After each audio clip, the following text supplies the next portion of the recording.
Fantasy Focus Football is presented by Geico. Switch to Geico and see all the ways you could save. Happy Friday. It's September 9th. Field, Mike, and Stephania here for a big Week 1 preview show with a mini recap of Thursday Night Football as well. Good to see you both this morning. Good to see you, too. Football's back. Football is back. Fun. Well, unless you're a Rams fan or you have Allen Robinson in your lineup. We'll discuss that in just a bit. It's fun to have it back. Yes, it is good to have it back. We are going to fly through today's show because we have 15 games to preview. And for those that may have missed it, we are going back to our format of previewing every single game on Friday. I think people will appreciate that. A reminder, on Monday, we move to 10 a.m. Eastern time every single day. Cannot wait for that. We got the housekeeping out of the way. Let's get right into our Thursday Night Football recap. We will fly because, again, there's so much to get to. But, Mike, there was a major surprise in the Rams backfield last night. Yeah, no comment, right? I know. We didn't like Cam Akers. Not feeling great about it so far, right? I'm just kind of deep down hoping that maybe he was limited in this first game, but it didn't look like it, right? It looked like the Darrell Henderson show, outsnapped at 54-12, and we have to recalibrate our expectations when they play the Falcons next week. Looks like Henderson, for now, safest probably is a flex, and Akers got to be on benches for the time being, but obviously not what we wanted to see from Akers as an early round pick out of the gate. Adam Schefter yesterday suggested that Kyron Williams could have a role. He got hurt before we could even see the field. He got hurt on a special teams play last night. I'm told Kyron Williams could miss up to 6 weeks because of a high ankle sprain. So that's a bad beat. Not a bad call, a bad beat. Yeah, no, because he was going to have a role, no doubt. I mean, the fact that Akers played so little suggested that he is not entrenched as that number 2 back by design. He may be by necessity. We'll discuss Cam Akers a whole lot more next week. Allen Robinson also had just 1 catch last night. I know everybody is sitting there saying, like, I told you so, and we're going to have some fun with Tyler Fulgham, of course, because he was very optimistic on Allen Robinson. So here's the bad part. The bad part is he had 1 catch, and there are concerns. Is this the guy that basically faded into obscurity last year in Chicago when Darnell Mooney was becoming a 1,000-yard receiver? If you're looking for some optimism this morning because you're down on your luck, he played 65 of 67 offensive snaps for the Rams last night and ran nearly the same number of routes as Cooper Kupp. So I'm not totally out on Allen Robinson yet. A slow start, that much is clear, but there's some hope for him going forward. Cooper Kupp remains awesome.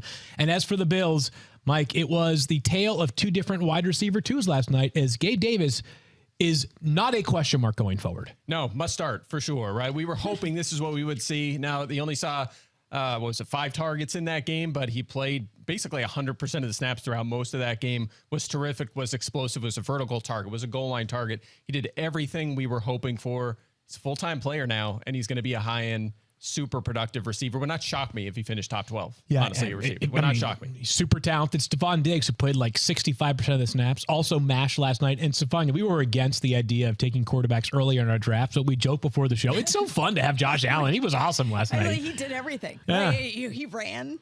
He threw. He was awesome and accurate. I mean, there not everything was his fault, right? Oh, there was an interception. They were not his fault. Yeah, we're going to find a way to manipulate the scoring that if your quarterback has an interception where it's a drop and it falls into the defender's lap, he doesn't lose 2 points. Right. The wide receiver loses 2 points or something, as there was 1 interception of 2 from Josh Allen last night that was just a bad drop. But he is awesome as of right now. He is the NFL's frontrunner for MVP in 2022. And if the season ended today, the Lions would have the very first pick in the NFL draft because the Rams are 0-1. We'll dive deeper. I'm going to move Josh Allen up in my ranks. I had him first. I'm going to make him 0th now. Okay, so 0th. Moving him up. Sweet. Yeah, I was going to say. You have to upgrade him after that, right? Like you can't. I don't know how you don't. He can't just stay level. You got to move him up. It's a comforting feeling to have Josh Allen in your lineup. That much is for sure. We'll dive into the Bills running backs again next week. We saw all of them. James Cook played briefly because he fumbled on his very first snap. Devin Singletary did look sharp last night. Didn't have a monster night, but I think it kind of bared out like you might have seen it ranked, like a possible flex play who needs to find the end zone or have more receiving volume unto himself. Zach Moss got some catches last night. Yeah, Zach Moss more routes and had 6 targets to Singletary's 2. A little bit of a red flag, but Zach Moss wasn't super effective, and they always do this, and then they go right back to Singletary because he's their best back. So still feeling good about Singletary as a flex option. We'll see if James Cook role his role increases later this season. By the way, I don't think his playing time necessarily was because of the fumble, because he already wasn't playing. It took till the second quarter before he got a snap. He fumbled, and then he had 2 more snaps the rest of the way. So he just seems to be a non-factor right now. Right. It might have been more like 8 snaps as opposed to 3 total snaps for James Cook, but that fumble is not going to help things. He clearly was the 3. He clearly was behind Moss and Singletary, which is the key takeaway. And by the way, congrats to the Buffalo Bills on clinching a playoff spot last night. Let's move forward to our Sunday games as we are gearing up for the first weekend of the NFL season with Body Armor Sports Drink. More than a sports drink. We've got a packed week 1 slate that kicked off last night with, at least going into the game, we thought a potential Super Bowl preview. If so, it's not going to be a very fun Super Bowl for the Rams. It wraps up with a revenge game on Monday night. Of course, the Seahawks playing host to the now Russell Wilson-led Denver Broncos. We're going to run through the week 1 slate. And we start with where Sunday ends as the Bucs and the Cowboys meet for the second straight year in week 1. And we're going to go through these games. We're going to go through the lineup blocks quickly, and then we'll also get the injuries. And there are a couple of pertinent injury notes here, Stephania. So let's begin with you. Chris Godwin, who went from full participation in practice on Wednesday to what? To not practicing at all on Thursday. But here's the good news on Chris Godwin. He ditched the brace. Like, there are signs of his progression. He was out there in full practice, but still wearing the red jersey for non-contact. Again, they progress gradually. He has said he's going to be a game time decision. I really don't know if he's going to be out there. There's benefit to being dress rehearsal and getting his feet wet. There's also the possibility they hold him back. Even if he plays, I still maintain it's a gradual work into that role. I have moved him down to right around wide receiver 30 for this week because we, don't know if he's going to play. And if he does, it sounds like he won't play 100% of the snaps, as Stephania alluded to. Tricky part here, he plays on Sunday night. So unless we get very definitive reporting by 1 p.m. on Sunday, I would make other plans for Chris Godwin.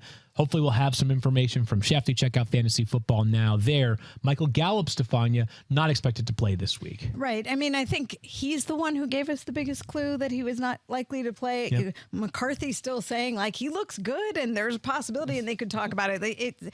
It would not make any sense at all from the rehab perspective. If he plays, I expect him to sit. Mike, either in the case of the Bucs or the Cowboys, is there a next man up amongst wide receivers you think is worth a flyer for Sunday night?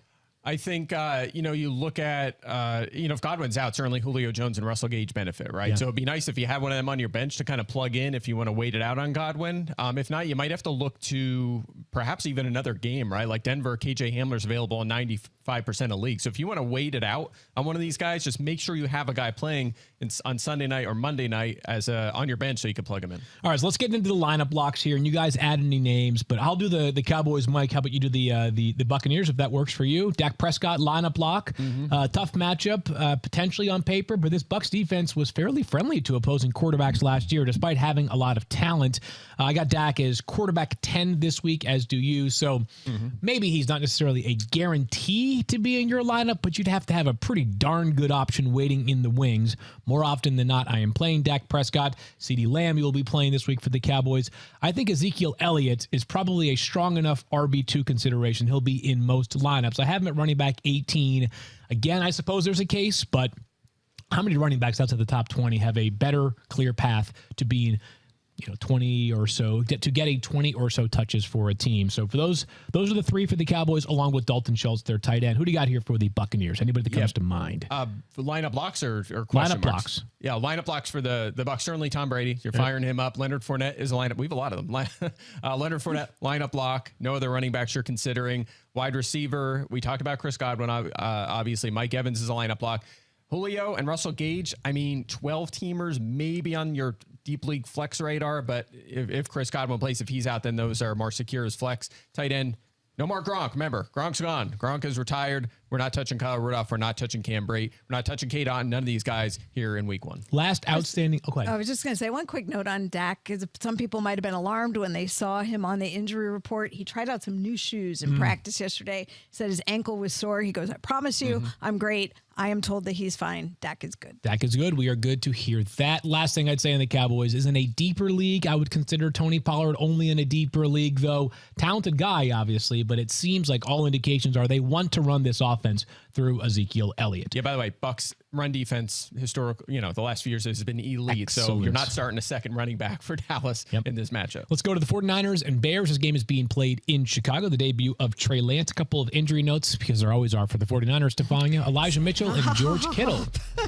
It's so painful. We always come into week 1 with the Niners already dealing with things. Right. Elijah Mitchell had a hamstring issue in camp, but it was never considered very serious off the injury report. So the good news for the 49ers, Elijah Mitchell, not even on the injury report. George Kittle, this is the concern. Had a groin issue that cropped up at Monday's practice, has not practiced since. And now it's looking like he could miss week 1. Look, this is smart. They're going to Chicago. The field has had some question marks in Chicago.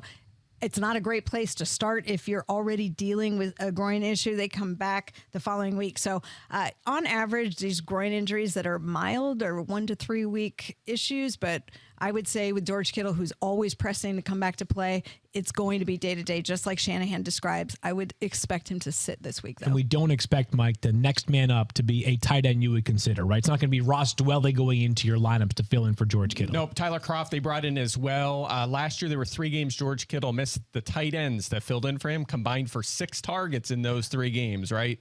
Stay away. Trey Lance actually started one of those games where Kittle was out, and he just fed it to Debo, right? And a little bit to Ayuk. So wide receivers, we'll see more targets. Tight ends, we'll see fewer, obviously, as a whole. Benefits Ayuk and Debo the most. And they did bring up another tight end from their practice squad. Just another sign that George Kittle probably unlikely to play. As far as lineup locks go for the 49ers, certainly Debo Samuel is a lineup lock for them this week and every week. Elijah Mitchell, after Stephania's positive report, also likely to be in your lineup, especially in a game in which they probably can run the ball plenty because they're not going to likely be in a shootout. Things get interesting from there, though, Mike. Trey Lance, where are you at on this one? Because I'm of the belief that the Bears are going to play some frisky defense on Sunday. You think so? However, I am. Yes, they're going to play some frisky defense, but with all the ways that Trey Lance can score points, it's not going to dramatically alter how I feel about his fantasy value. It may not be the prettiest start for him in quote-unquote real football. Fantasy-wise, I feel like he's a borderline top 10 play. Yeah, I agree 100%. You could stream him right out of the gate, right? He's not a sure thing by any means, but there's a reason we drafted him as a borderline QB1, and it's because of his high ceiling and his rushing ability. I disagree on the Bears defense, by the way. They do not look very good on paper. They're one of the worst in the league. They don't have Khalil Mack anymore. They lost a ton of talent. They did not add people. Yeah. They have question marks all over at pretty much every level. Wow. I think they struggle big time. Yes. And this is a great spot for Lance. Okay, wow. This reminds me shades of this to me is my week 1 shades of how the Texans played frisky out of the gate last year. And they beat the Jaguars. I think the 49ers win this game. Is he comparing the Jags and the Niners, Stephania? Extremely well-coached Chicago Bears defense and some young players drafted this year that I think are going to make a mark. Again, my stance for fantasy does not change on Trey Lance. Other 49ers to consider, Brandon Ayuk. Nobody at ESPN has him higher than 38 this week. Super talented guy. I think we'd like to see more of late 2020 Brandon Ayuk before we can consider him a lineup lock. As we know, last year it was up, it was down, it was up, and it was down. And with some of the throwing concerns this year for Trey Lance, I will say 2 wide receivers starting. Lance and Ayuk have a connection, work together through all of the offseason. He was the only one who was there for him every practice because Debo came in late. I like Ayuk this week. For the Bears, a smaller list of guys that are lineup blocks. We've got David Montgomery, Darnell Mooney, who actually he's a little bit less of a sure thing, Darnell Mooney, I would say, based off of our rankings. But I think, Mike, that's maybe more because there's great wide receiver depth. You still miss wide receiver 22. Yeah, definitely. Top 10 in target share last season. That should not change, right? It's like Byron Pringle and Economia St. Brown is going to play a ton, right? Like it should be a lot of Darnell Mooney again this season. Niners a little better at corner. Charvarius Ward bringing in from Kansas City. Big addition there at corner, which will help them out. Maybe hurts his matchup a little bit, but if you drafted Mooney, more than likely he'll be in your line. I would agree on that. Cole Kmet is an interesting possible tight end option. I would go check out whether he is available because he could be a reasonable George Kittle replacement. As we know, last year he had 11 games with 5 or more targets. Just no touchdowns for Cole Kmet last year. That's going to change at some point this season. Anything else from this game? Did you say Montgomery? Montgomery. Yep. Yeah. You've got him at RB19 as do I. Him. Yep. Yeah. I agree on that. Let's move forward to the Jaguars and the Commanders. This game should be a fun one. And Stephania, As we know, James Robinson suffered an Achilles injury, was it January 1st of this past year? Does he have a chance to play on Sunday? This is pretty remarkable, but James Robinson is not on the injury report for the Jags. Wow. Like, this is unbelievable. And we saw him doing some work in camp early, but when I was there, it was just very early stuff, individual drills. He does look like he's on track to play, but remember, he really hasn't had football conditioning. He has not really had full football practices. So I think they like what they see. I think they think he can be good this season. I would be a little concerned about how his workload goes. Doug Peterson said his workload will depend on how he looks in the game, but he wasn't afraid to give him a full workload. I don't totally buy that. Yeah, I'm with you there. I think if there's ever a week where Travis Etienne could play the bulk of the snaps, this is probably the week. James Robinson coming off of the Achilles, and I'm not going to lie to you. I got a little spooked last night watching Cam Akers also coming off of an Achilles injury, thinking to myself, maybe the reason why he's not playing is he's just lost a ton of juice, which, by the way, these guys are humans. Like, this stuff does happen. It was interesting because he had a very strong response to that. There were a couple days ago saying how healthy he was, but he also dealt with a little soft tissue injury during camp, so they may have been holding him back for that reason. I mean, too. the eye test was not favorable last night to Cam Akers. Yeah, in fairness, though, I will just throw this in there really quick. We should have mentioned this before, but almost all of the Rams' production on the ground was after contact. Like, they were getting crushed in the backfield over and over. Yeah. But that might not fix itself this I was season. going to say, right? that There's offensive no more line Whitworth is not exactly their strength anymore. Yeah. They lost multiple starters, Austin Corbett as well, to the Carolina Panthers. As far as the Commanders go, the only lineup lock I think we say is like absolutely no question, no doubt about it, is probably Terry McLaurin. I think some, though, believe, Mike, you included, that Antonio Gibson is a solid start this weekend. Yeah, look, remember, last season in the same position with J.D. McKissic as the passing down specialist for 2/3 of the season, Gibson averaged 16 carries a game. That's a number that actually went down a little when McKissic went out, right? So even before that, he was averaging more carries, was top 8 in touches, yards, and touchdowns, right?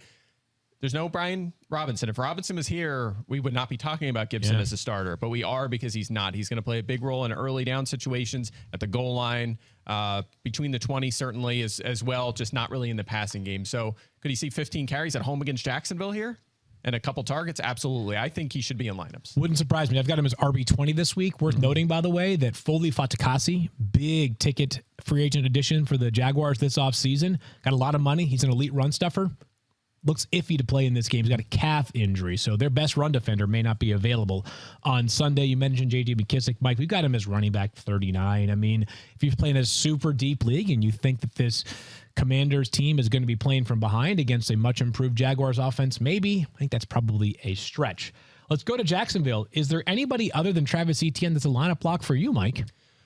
Christian Kirk, I'd have a hard time benching in this one. He is a really good matchup. We talked about him in wide receiver corner yesterday. Benjamin St. Juste is moving to the slot we expect for Washington. It is a plus matchup. He's barely played inside in his NFL career. So Kirk is going to beat Lawrence's number one. He's going to see a ton of volume. He's a good matchup. If I drafted him, I'd have a hard time benching him. And I'm excited to see every Jaguars player basically playing this week because a lot of them are new or they're in much better situations. Notably Trevor Lawrence, right?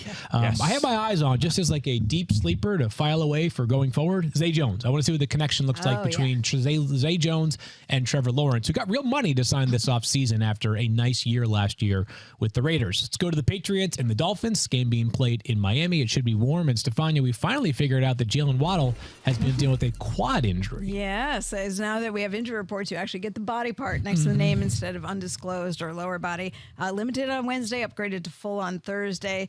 This is one where I think they definitely wanted to protect his workload when he was dealing with this during camp, but I am very confident in Waddle going into this week. Mike, he's amongst a handful of Dolphins that we think are lineup blocks. You feel good about both Jalen Waddle and, of course, Tyreek Hill?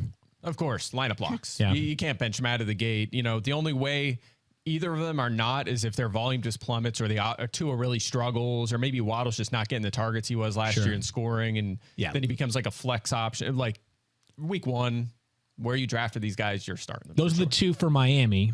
As far as other players that might be in the mix for Miami, Mike, where are we at on Chase Edmonds? Yeah. Because he seems like the starter. That being said, starter could mean he has like 45% of the snaps, and Raheem Mostert has 35% of the snaps, and Myles Gaskin gets 20% of the snaps. Yeah, I'm a little nervous if he could be a little game script dependent, right? If Raheem Mostert, we know how good he is when he's healthy. And Mike McDaniel loves Raheem Mostert. He does, yeah. Sure. So if he if they're leading in this game, which is a possibility against New England, right? Where They're very suspect right now. A lot of question marks there.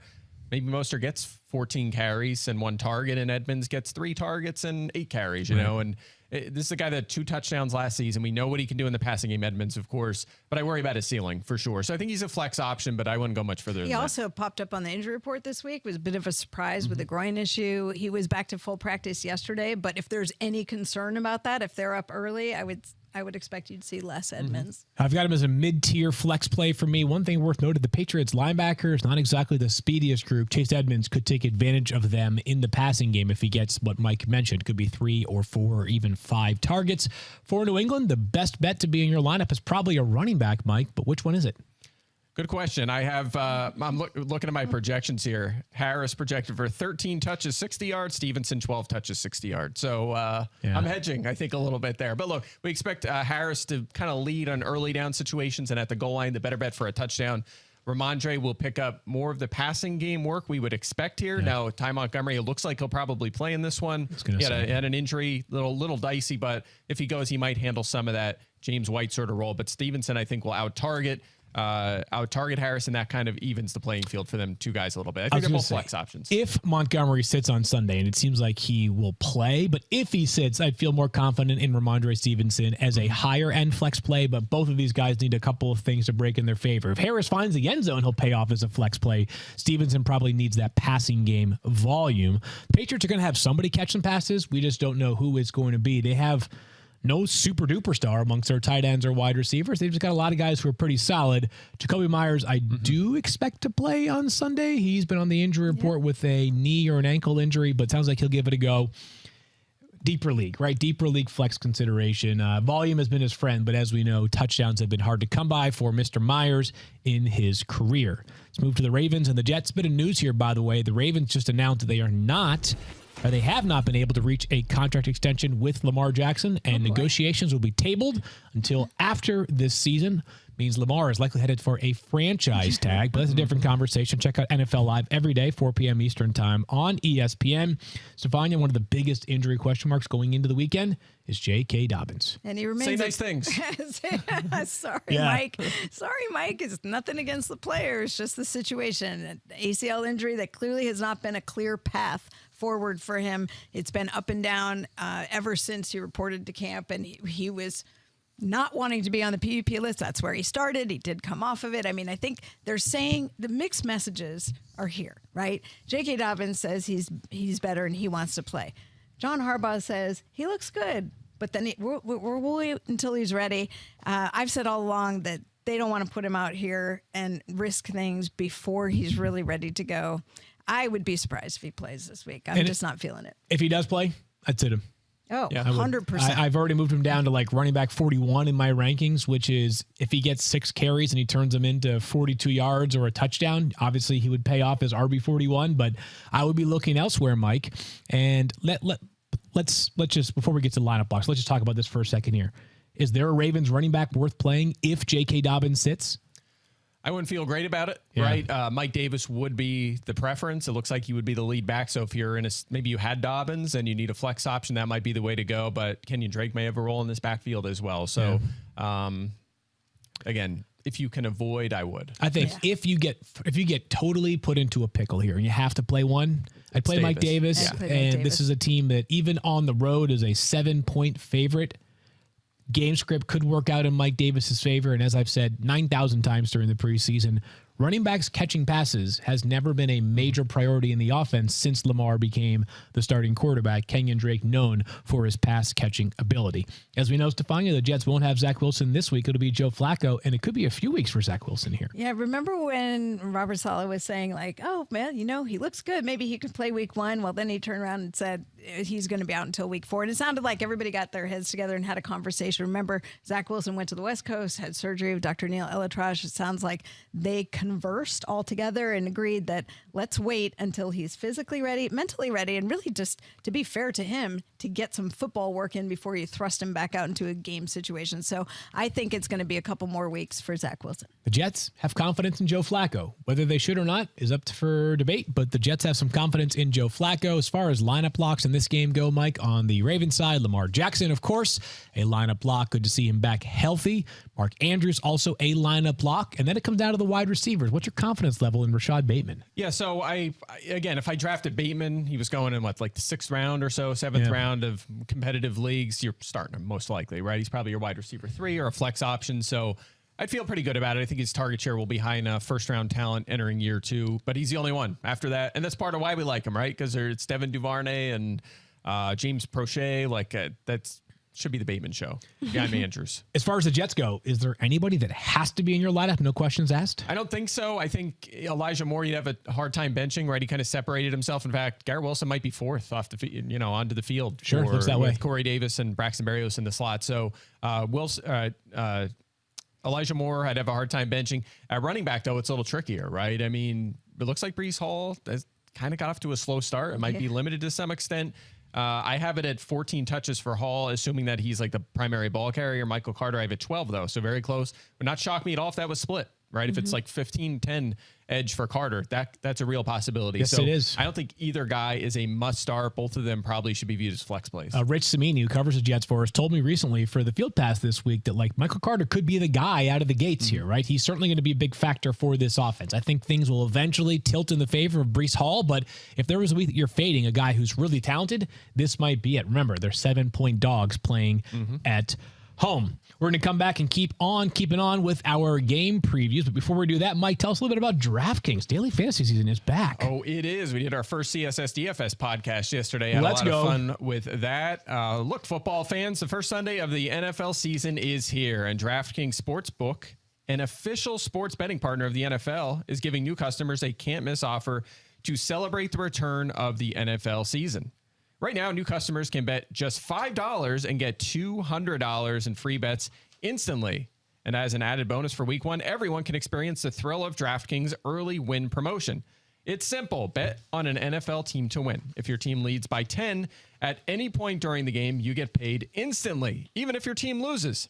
Download the DraftKings Sportsbook app now and use the promo code FFF to get $200 in free bets instantly when you place a $5 bet this Sunday. That's code FFF only at DraftKings Sportsbook, an official sports betting partner of the NFL. Minimum age and eligibility restrictions apply. 21 plus in most eligible states, but ages varies by jurisdiction. Gambling problem? Call 1-800-GAMBLER. In Tennessee, call or text the Tennessee Red Line at 1-800-889-9789. In New York, call 877-8-HOPE-NY or text HOPE-NY. Bonus issued as free bets. 1 early win token issued at opt-in. Moneyline bets only. Deposit and wagering restrictions apply. Eligibility in terms of DraftKings.com/football terms. That was a Cam Akers performance right there, Mike. Not great. Geico asks, how would you love a chance to save some money on insurance? Of course you would. And when it comes to great rates on insurance, Geico can help, like with insurance for your car, truck, motorcycle, boat, and RV. Even help with homeowners or renters coverage. Plus, add an easy-to-use mobile app, available 24-hour roadside assistance, and more. And Geico is an easy choice. Switch today and see all the ways you can save. It's easy. Simply go to geico.com or contact your local agent today. Say it was an easy read. That you had a good matchup. I had a bad matchup. I'm Cooper Kupp, you're Cam Akers. By the way, how sweet was Cooper Kupp last night? I'll make it up DraftKings by saying that I did the bet last night. If your team is up by 7, you just win, even if your team loses. Now the Bills went on to win, but as soon as they went up 7 points, I got paid. So the same kind of thing up 10 this weekend. You can still do it. So check it out. Wow. Dang. Okay. Mike, it's good to be garbage you. Time. Made it up in garbage time. That's right. Dang, you're right. Welcome, DraftKings. I saw a friend of the program, Aaron Dolan, who's one of our betting analysts here at ESPN, went 4 for 4 on her first bets last night. That's how you stack a W early in the season. Let's get to the I did pretty good. Packers and Vikings. Of course, they played this game in Minnesota this week. Let's get to some injury updates. And Stephania, we didn't know who's going to be the Packers' number 1 wide receiver because they don't have Devontae Adams. Who's even going to be on the field? Well, it's interesting because Aaron Rodgers has been calling Allen Lazard his number 1 wide receiver, this from Rob Demoski, but he said if he sits, it will be Sammy Watkins. Remember, Allen Lazard had this undisclosed, nobody knew what happened. We found out from Matt LaFleur that he apparently got stepped on in practice this week. They're calling it an ankle issue. But here's the thing. He hasn't practiced yet this week, so it's not looking great for Allen Lazard. Don't love his status right here. Again, could be Sammy Watkins. Mike, Sammy Watkins owns week 1. Must start? Not a must start, but I mean, you're going to have to take a look at them Packers receivers if Lazard is out, especially with Christian Watson, again, having missed so much of the offseason, and we don't know how much he'll play. So it could be Watkins and Dobbs as the top 2 receivers with Randall Cobb in the slot for Green Bay this week. I made a comment last week, maybe it was earlier this week, about how so much of week 1 is just observational, right? Like, I just want to see who plays and how they look. That applies in a major way here for the Packers wide receivers. I don't know who is going to play, but I'll be curious how much they play, how good, how real is the Romeo Dobbs hype. I would certainly love it to be real. I drafted him in the War Room League. Well, the Christian Watson hype when they drafted him was pretty big, but then he had the knee issue after OTAs. We haven't seen him, but he's been fully practicing this week, and you might get your first exposure to Christian Watson this week as well. C can certainly run, that much is for sure. Before we get to some question marks for this game, let's get into the lineup locks for the Packers. We do have Aaron Rodgers ranked as a starting quarterback this week. He has been back-to-back MVP, in case you've been under a rock for the past 2 years. His backfield teammate, Aaron Jones, also a lineup lock this week. Nobody else for the Packers. Lighter load of Packers locks than previous years. And for the Vikings, Dalvin Cook, you're starting him. And I am being told by a couple of reliable sources that starting Justin Jefferson is a good idea. Can confirm. Yep. Okay. Mike has confirmed it, so we are good to go there. But there are some interesting question marks here, Mike. I like A.J. Dillon going into this year, but how much do you like him for week 1?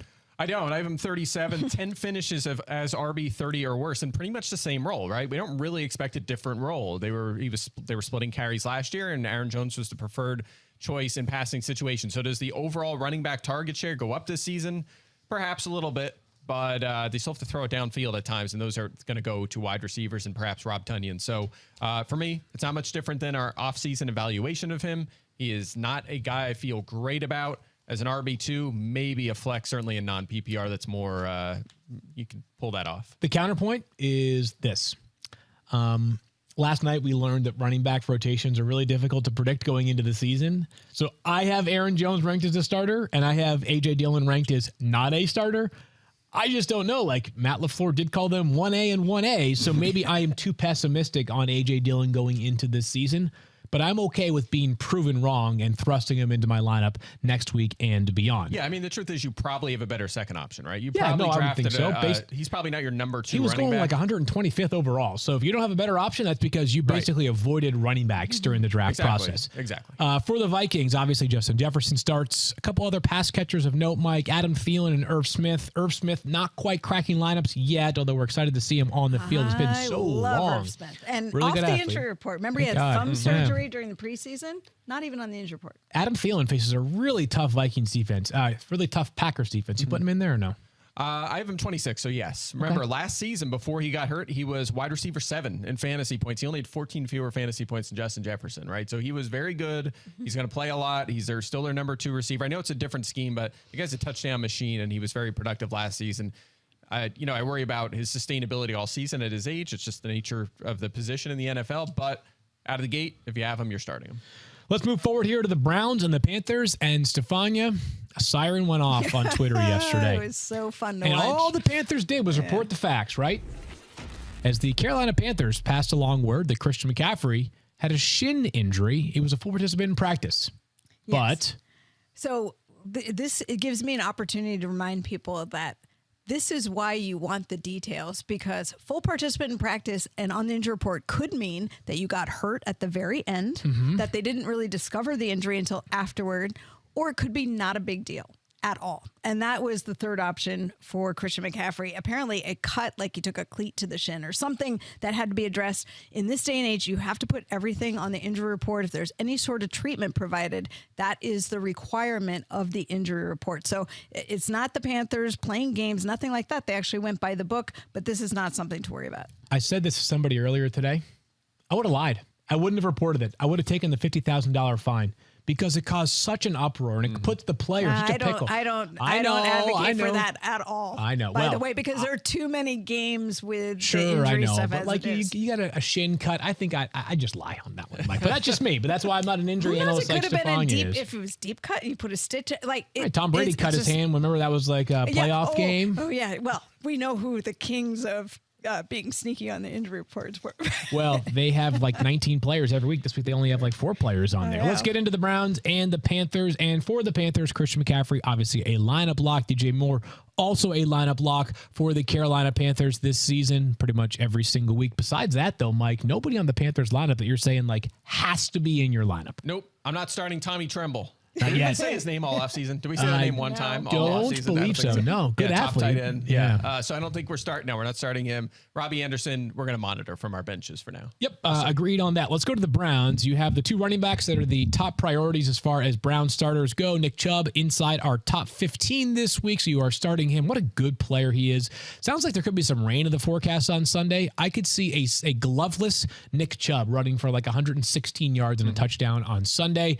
As for Kareem Hunt, we have him as RB26 on our board, so a strong flex play. Or if you went hero running back, he might be your RB2, or perhaps if you went 0 running back, he might be your RB1. Should see some passing game utilization.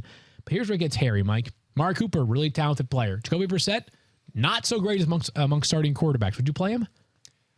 I have him 42.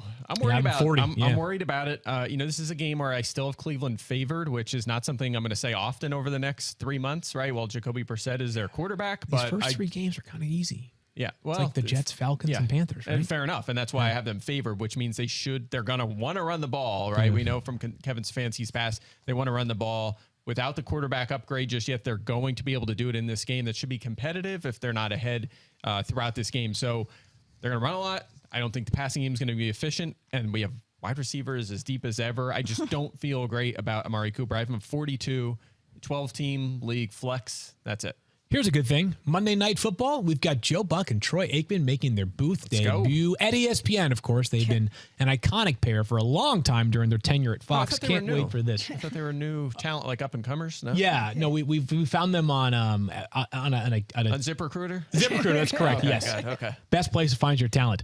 Good call right there. I was trying to think of that game show we had on ESPN all those years ago. Yeah, where you could work on make being a Sports Center anchor. Yeah. Anyways, I digress. Of course, it's the Russell Wilson Bowl. As Russell Wilson goes back to Seattle for the first time, we all have him inside our top 10. Just like his teammate, Javonte Williams, he's a lineup lock right there. Other lineup blocks for the Denver Broncos based off rankings include Jerry Jeudy and Cortland Sutton, Mike. We can't get enough of these Broncos on Monday night. Put them in there. Playing Seattle. If you like narratives, you like the revenge game here for Russell Wilson. Sure and do. If you like good players, you like Jerry Jeudy and you like Cortland Sutton. The targets will be there. We know Russell Wilson can support multiple receivers. We saw it with DK Metcalf and Tyler Lockett for years. Sutton and Jeudy, if you have them, you're starting them. And I will not be starting Melvin Gordon this week. I will be just observing, to use that word one more time. How much work does he get? If this is this the 65-35 Javonte Williams show? Is it the 80-20? If it's 80-20, Javonte Williams might be RB2 on my board next week or RB5 on my board next week. If it's more 55-45 or 60-40, then he'll continue to hover somewhere around like RB15 or so. Such a talented guy. On the Seahawks side, Stephania, we do not expect to see Kenneth Walker out there. I mean, he still hasn't practiced. Yeah, I don't think so. I think it's going to be Rashad Penny this It's week. a hernia, but it's not a hernia. It's very confusing. It's like they don't want to say it, but they've said too much. You know what I mean? Yeah, no, totally. It was like when Melvin Gordon realized when he said, like, yeah, they want Javonte to be the guy, and then he kind of walked it back in the same quote, but it was kind of like they wanted to be the guy. Yeah. Rashad Penny, though, Mike, like, I'm a little nervous they could fall behind, but then again, it's Pete Carroll. Like, he wants to run the football. He's actually a usable flex piece here this week. Yeah, if Penny doesn't pan out this week, it's going to be because we're like, DJ Dallas? What? He has 7 targets? Like, what? How did that? Like, like a Zach Moss game last night, basically. So you'll see some DJ Dallas. You'll see some Travis Homer, I think, mixed in. But look, last season, Penny was in this very similar situation as the clear lead guy. There was no Chris Carson, and he was the number 1 scoring fantasy running back after week 13, right? So he's in a similar spot. I think that if you have Rashad Penny, if you draft him in the middle rounds, this is a great week to use him. He's RB24 on my board. He'll be in my lineup. Okay, so I was nervous at the beginning of the preseason about both DK Metcalf and Tyler Lockett. Here's where I've level set, is I have DK Metcalf 21st on my board this week. I've got Tyler Lockett as a wide receiver 4. I actually thought Geno Smith played better during the preseason than I expected. I just don't know if this offense is really built to support 2 wide receivers weekly, so you kind of have to guess on one versus the other. DK Metcalf, just a supreme talent. That's why I have him as my highest ranked Seahawks wide receiver. Other than that, though, it's going to be tough to start a Seahawks pass catcher. Yeah, it's a tough matchup, too. Patrick Surtain looks like the real deal. This is a good, pretty good Denver defense. I'm with you. They're just so good. Yeah. It's like, how do you bench guys that are superstars like this? That's the struggle I have. Lockett's been good for so long, and we know what DK Metcalf can do. So I have him 24th for Metcalf, 35th for Lockett. Metcalf, I'm almost certainly starting. Lockett and 10-teamers is close, right? But probably a viable flex. In what most are calling a potential NFC Championship game preview, the Lions host the Eagles on Sunday. Stephania, will the Eagles have Miles Sanders? Oh, yes, they will. He has been quite vocal about how healthy he is right now. He's got a hamstring issue that kept him limited during camp, but fully practicing, and Miles Sanders is the guy. He's ready to play. Starting the mic or just on the fringe? Yes, you are. 23rd for me on my running back board. I watch Hard Knocks like everyone else. Not quite as optimistic about the Detroit defense as maybe some others are. You know, they're always a positive light on the show, which is great. I love that, but sometimes you still have to look at the other 31 teams and see how they stack up, and they have a lot to prove. Let's put it that way. Sure. Maybe I'm wrong. Maybe they break out this year. It's possible. I have a lot of young players, but I'm not buying in just yet. I think Sanders has a decent matchup. I'd start him. Part of what I like in this game is there are a lot of players that, like, it's clear and obvious, right? On the Eagles, you're starting A.J. Brown. It's his first game. They better get him involved. You're starting Dallas Goedert, right? He's a really capable tight end. You're starting Jalen Hurts. And, Mike, I want you to make the case for him as quarterback one this week here in a second. On the Lions, DeAndre Swift, you're starting him. T.J. Hawkinson, you're starting him. Amon-Ra St. Brown, I would argue, you're starting him as well, even though that Eagles secondary does look very good. Mike, you have Jalen Hurts all the way up as quarterback one. Hello. Yeah. By the way, first of all, I agree. My playbook article's up on the site, and I start with the lineup blocks and then get into the closer battles, and it's just like all lineup blocks across the board on both teams for this one. It's pretty clear cut who's getting the touches. But Jalen Hurts, 35. There's a number. The Lions allowed 35 touchdowns to quarterbacks last year, right? It's a big number. I don't think they improved enough. They have a lot of question marks on the perimeter. To your point, they're going to try to get the ball to A.J. Brown a lot in this game. It's his first game with the team. You would imagine that. And if they can't get it to him, they have Devontae Smith on the other side, and they have Goddard, and they have Sanders. I mean, great offensive line. It's just a good offense with a good matchup here in week one. I think it sets up well for Hurts to have a huge fantasy day. By the way, Devontae Smith, a reasonable option if you play in a 12-team league or maybe a league that has 3 wide receiver spots. He's so talented, and the matchup is good. It's just a matter of how much volume he'll see if A.J. Brown does feast like we expect. Let's go to the NFC South, where the Colts play the Texans in Houston. As we all know, Dameon Pierce plays, and Stephania, he looked great during the preseason. There was a lot of optimism there when you were in Houston. Yes, I love Dameon Pierce. I've been saying that. I feel like a broken record. I feel like, I elevated Dameon Pierce into everybody's radar. That and his exposure in preseason games. I think you saw what he could be. He moved up. The question was, would he get elevated enough in the depth chart? Yes, he is. Dameon Pierce is going to be their guy. Everybody I talked to in Houston, very high on him. Okay, so all that, very fair, very accurate. I still am his RB31 this week, Mike, same concerns, right? Is what kind of passing game role? And if they're playing from behind, is Rex Burkhead going to have a 50% of the snap share? Yeah, I mean, think about how well Javonte Williams played last year, and he was still a 50% snap kind of guy, right? Yeah. And that was in a better offense. Well, I guess the offense kind of struggled, but he was super effective, super efficient, and still just kind of struggled to be an elite player, a guy that's a must-start because you had Melvin Gordon there. And say what you want about Rex Burkhead. They loved him last season, and he may still play half the snaps. It's very, very real possibility. Every team that Rex Burkhead has ever played for loves Rex Burkhead. Just good football player, right? Solid, dependable. Like, it's like he's anywhere from average, slightly above average, pretty much every single week. Yeah. Right? By the way, we're still trying to figure out why Pierce was never a guy that handled a lot of touches in college. Like, why? We don't have that answer yet, and maybe we'll see the same thing. My answer is Florida replaces 5-star recruits with other 5-star recruits, right? Yeah. So they just have so much talent. It was never a talent issue at Florida. It's just been about coaching and getting the most out of those players. You see that at other high-end colleges too, where guys like Brian Robinson last year, right? Yeah, but he was at a great school and he had 350 touches or something, like an enormous number. Nick Saban's my counterpoint to that. Okay, yeah, I don't know. But I mean, anyway, he's like red flag low usage, right? Sure. Like for totally sure. Fair. So, is that still going to be something that carries over to the pros? And Rex Burkhead plays a lot, and we see a little Dario Okunbowale and Royce Freeman or something, a little bit, just enough to keep Pierce in check. It's just,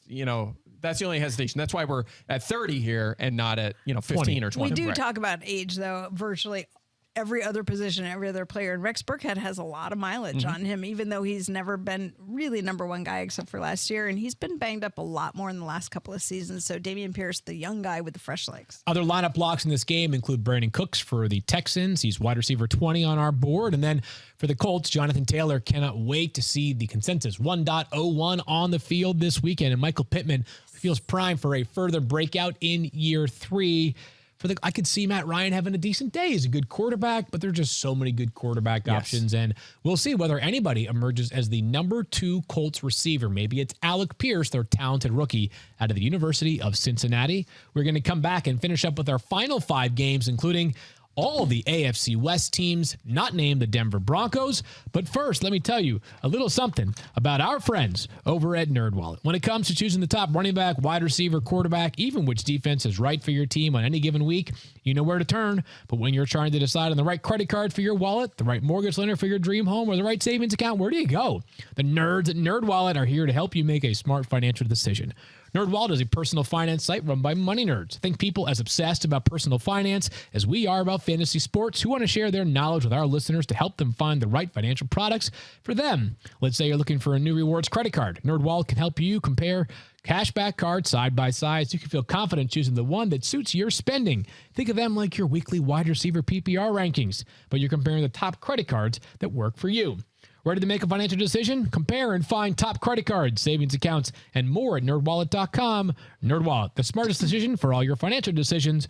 NerdWallet, compare Inc. and MLS 1617539. NerdWallet is not an investment advisor nor an investment broker. Information is for educational purposes only.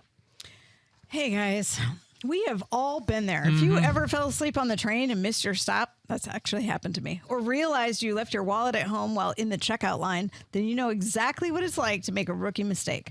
We all make rookie mistakes when we are off our game, and sometimes we could use a little coaching. No matter where you play, Snickers is on the sidelines to get you back in your game. So if you've ever accidentally auto-drafted your number 1 fantasy pick, who of course is out for the season with an injury, you know exactly what it's like to make a rookie mistake. Snickers has launched the Rookie Mistake of the Year sweepstakes to reward fans during the NFL season who share the rookie mistakes they've made, because maybe they just needed a Snickers. Go to snickers.com/rookie mistake to enter for your chance to win. Snickers, official chocolate bar sponsor of the NFL.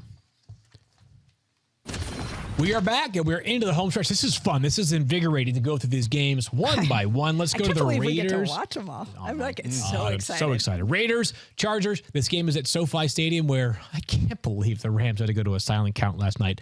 Shout out to you, Bills Mafia.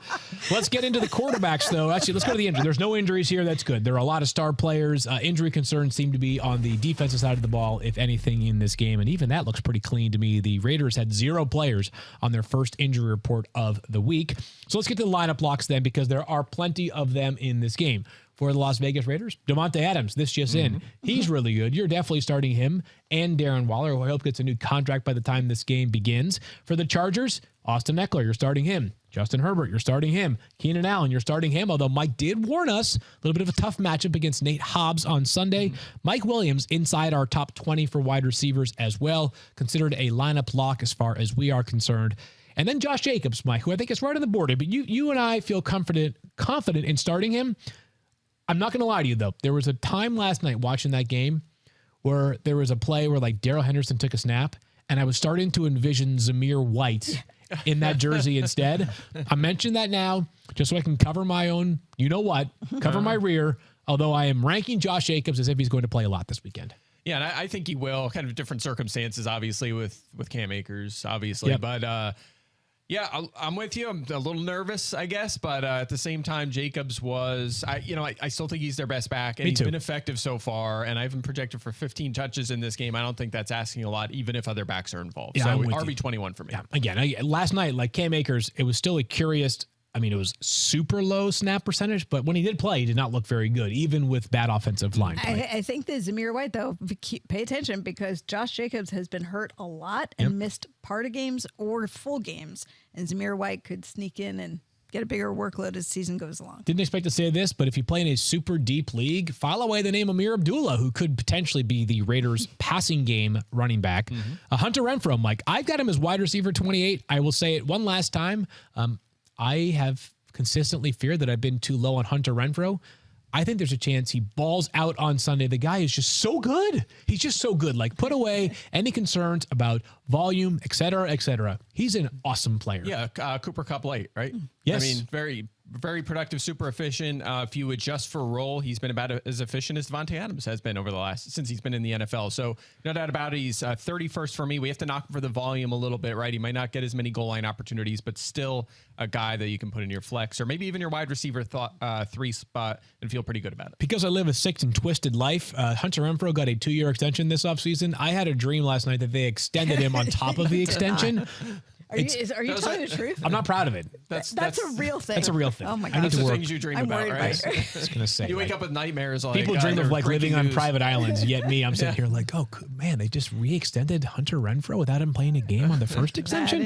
Chiefs and bizarre. Cardinals, this game is in Arizona. Can't wait for this one. We know no DeAndre Hopkins on Sunday for the Cardinals wide receivers. Will Rondale Moore be there for them, Stephania?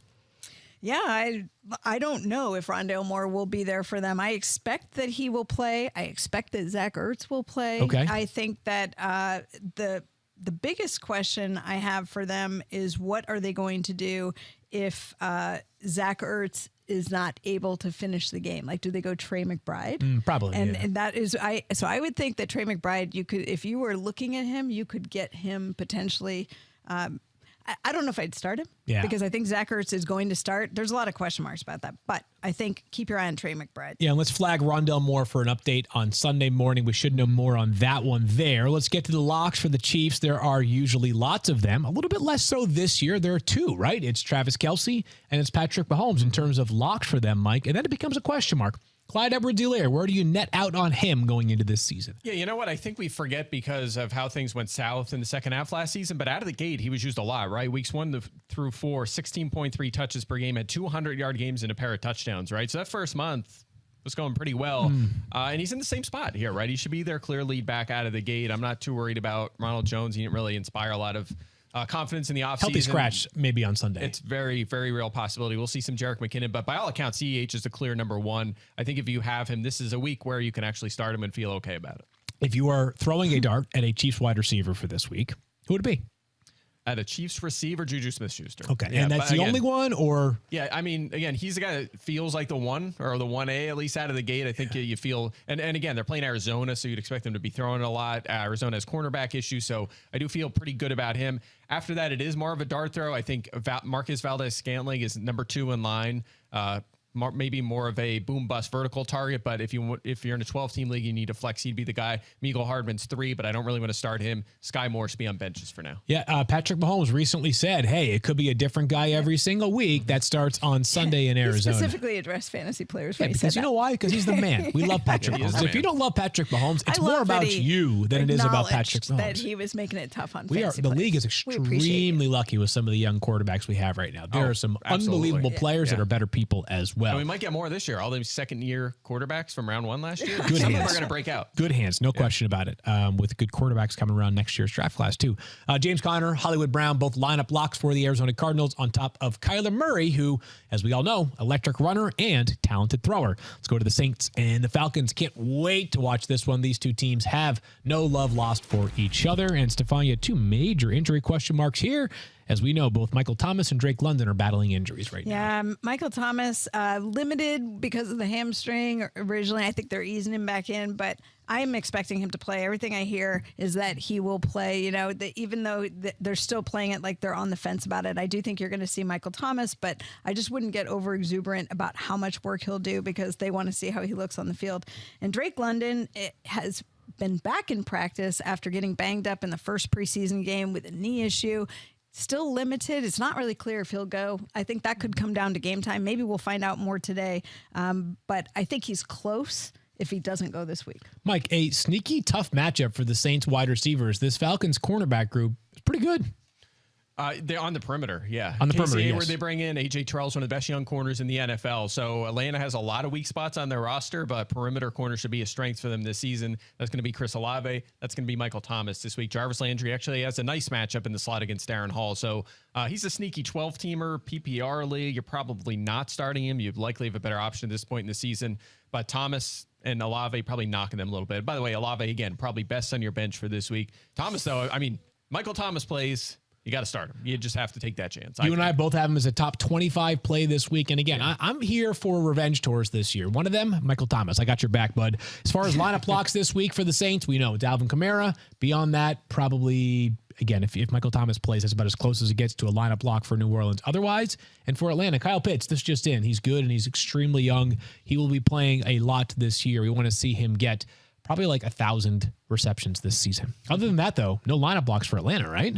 No, Cordero Patterson's borderline, right? Yep. So, again, I think in 12-team leagues, you could think about him for your flex. He should be their lead guy. But Damian Williams, it sounds like he's going to be one of them sneaky week one names, like Darrell Henderson, who just comes out as maybe 12 to 14 carries, something like that, and a few targets. He very well could handle that role right away. Yeah, I was going to say that backfield also includes Tyler Algier, 5th-round pick out of BYU, but he's much more of like a hammerhead, right? And I'm not sure you can have a power back if you're playing in a high-scoring game. Yeah, and either they've been hiding him, and he's just going to have a big role right away, or he just hasn't separated himself like Dameon Pierce did, for example. Remember, he's a 5th-round pick, so there was a lot of...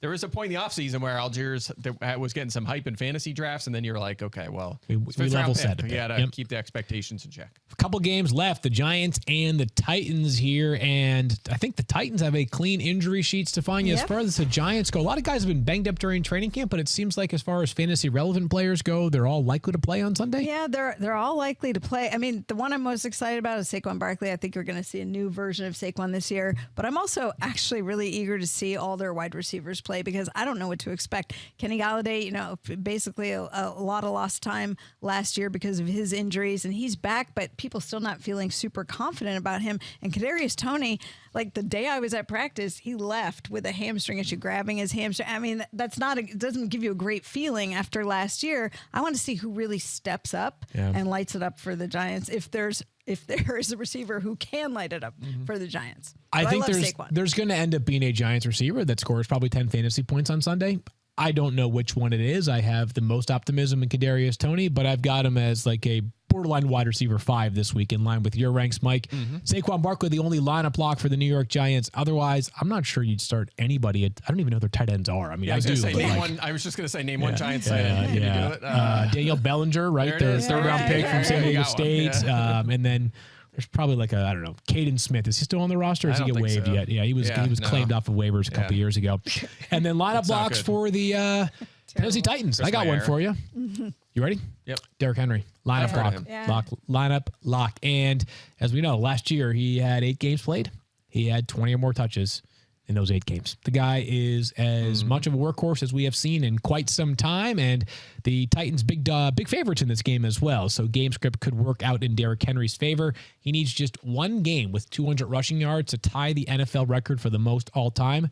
He might get it on Sunday. He might. Yeah, you never know with Derrick Henry. And then besides that, I know I am optimistic about Robert Woods. We kind of want to see it, though, in what there are just so many good wide receivers. I do think he'll end up being solid this season, but not inside our top 30 or 35, which is sort of where you draw the line of like strong wide receiver considerations for week 1. Agreed. That brings us to our last game of the week. And Stephania, the Steelers have a couple of injuries of note. Deontay Johnson still on the injury report, and Najee Harris not on the injury report? Yeah, Najee Harris, let's start with him because he's not under the thing with his foot. You know, he talked about the Liz Frank sprain. It was mild. I am not worried about it. Najee Harris will go out and have his full workload. Deontay Johnson got banged up in the preseason game where he landed hard on his shoulder.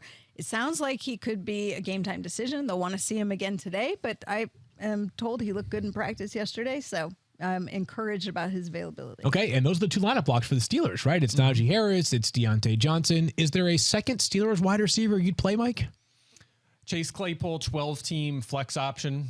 That's about as far as I go. If Johnson's out, then we're talking about Claypool as a lineup block, and we're talking about George Pickens as a week 1 sleeper, right? We'll like him in DFS. And again, if you had Johnson or you need a flex, for whatever reason it may be, maybe you were banking on Chris Godwin, you can consider George Pickens, right? He looks great. He looks the part so far. If he gets that opportunity, he'll be a name to know. Yeah, I can't wait to see what happens with George Pickens on Sunday. I don't know if he's like the insurance policy to chase Claypool out of the gates or if he's going to play a lot as part of a 3-wide receiver set. Him and Claypool strike me physically as kind of similar, right? Neither one of them is like a traditional slot receiver. So I don't know who that will be for Pittsburgh. Claypool's supposed to be the big slot this year, yeah. Okay, that's sort of the big Marcus Colston's type slot for the Pittsburgh Steelers. I am starting every Bengal. That includes offensive, defensive lineman, a linebacker. I'm starting them all. Collins, tight end slot there. Yeah, why not, right? I mean, is there any Bengal that you're nuts? I mean, truthfully, this is about as consistent as it gets, right? You've got Joe Burrow, Joe Mixon, T. Higgins, Jamar Chase. Those 4 guys, many weeks are going to be lineup locks. It's a beautiful thing. They're locks. Tyler Boyd averaged 5.3 targets per game in games with Chase and Higgins last year. I don't feel great about him. I wouldn't want to start him except in super deep PPR leagues. Hayden Hurst, I love in DFS this week, but he's not there yet where we're talking about him in the top 12 conversation. Okay, there you have it. So that was a lot of names. We have 2 minutes to spare. Anything else? Hey, Presley, say that one more time. I lost you there for a second. Oh, we do have a question. Oh my God. This is for Brian, our director. He wants to show off. Okay. Justin Herbert or Aaron Rodgers? Oh, What? Come on now. Well, I'd get it easy for me, Justin Herbert. I mean, it's Herbert for sure. Yeah, it's Justin Herbert, Brian, but nice brag right there. Aaron Rodgers also. That was a ton of names right there, huh? I know. That was fun to be back. That was like the train heading out of the station. Hey, every single Friday, that's where we are going to be. A couple of reminders before we say goodbye. Fantasy Football Now, Sunday morning. And normally we start 10 a.m. Eastern time on ESPN2. This week we got F1 coverage. So if you really want to watch from the beginning, we love you. ESPN News is where we will be until the end of F1 coverage. Then we hop over to ESPN2. Who knows exactly what time that will be? We hope it's somewhere around 11 or 11:30. We don't make promises. The only promise we do make is that whenever you watch ESPN2 and there's Fantasy Football Now on, it'll be extremely entertaining. Get those lineups set. Enjoy the week ahead. Best of luck, everybody. A beautiful time is here. For Stephania and Mike, I am Field. We are back Monday, 10 a.m. Eastern time. Can't wait. Good luck. All right. How many lineups are you setting? I already set them. I'm done. You're done? I'm done. I set all the lineups. Now I'm worried about... I did the first draft of lineup setting. Yeah. I'm doing the DK Millie Maker a lot this week. It's $5. You want to be like Al? Ooh, I can do that. Yeah. I'm jumping in there. I'm setting some tournament lineups. Trevor Lawrence, right? You got to find some sneaky names. I won a DK head-to-head last night. Yeah. There you go.